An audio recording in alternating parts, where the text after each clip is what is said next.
সন্তান জন্মের পূর্বে মায়ের সতর্কতা।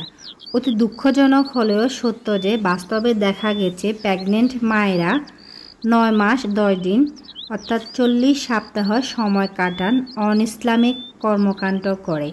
সন্তান আল্লাহ দিয়েছেন আমাদেরকে নিয়ামত স্বরূপ, এজন্য আমাদের সবসময় মহান আল্লাহর প্রতি কৃতজ্ঞতা প্রকাশ করার কথা, কিন্তু আমরা করি তার উল্টোটা।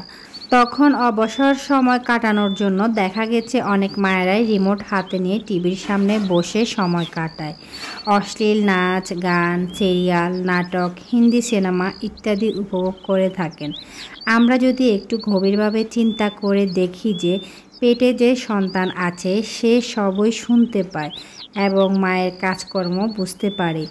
একজন মা যদি ঠিকমতো 5 ওয়াক্ত সালাত আদায় করেন, এই সময় ভালো বই পড়েন, কুরআন তিলাওয়াত করেন, দেখেন তাহলে সেই পেটের সন্তানের উপর কেমন শুভ প্রভাব পড়বে। আর তার ঠিক উল্টোটা যদি কোনো মা করেন, ইসলাম যার অনুমোদন দেয় না তা করেন, আল্লাহ যা হারাম করছেন তা করেন, নবী মুহাম্মদ সাল্লাল্লাহু আলাইহি ওয়াসাল্লাম যা পছন্দ করেন না বা করতে নিষেধ করেছেন তা ওই গর্ভবতী মা করেন, তাহলে তার পেটের সন্তানের উপর কী ধরনের প্রভাব পড়বে। একবার চিন্তা করি, আল্লাহর দেওয়া নিয়ামত পেটে নিয়ে আল্লাহর অপছন্দ সব কাজ করছি। যিনি সন্তান দিয়েছেন তার ইচ্ছা এই সন্তান সুস্থ হবে নাকি অসুস্থ হবে, এই সন্তান শেষ পর্যন্ত জীবিত থাকবে বা এই সন্তান বোবা হবে না বিকলাঙ্গ হবে, এই সকল কিছু নির্ভর করছে মহান সৃষ্টিকর্তার উপর। তিনি চাইলে কাউকে সন্তান দেন, আবার কাউকে সন্তান দেন না, আবার কাউকে ছেলে দেন, আবার কাউকে মেয়ে দেন। তাই আমরা সবসময় সন্তানের বিষয়ে মহান আল্লাহ তাআলার নিকট সাহায্য চাওয়া উচিত, তার প্রতি কৃতজ্ঞতা প্রকাশ করা উচিত। সন্তান জন্মের আগে দোয়া, রাব্বানা হাবলানা মিন আজওয়াজিনা ওয়া যুররিয়াতিনা কুররাতা আইয়ুনি ওয়াজআলনা লিল মুত্তাকিনা ইমামা।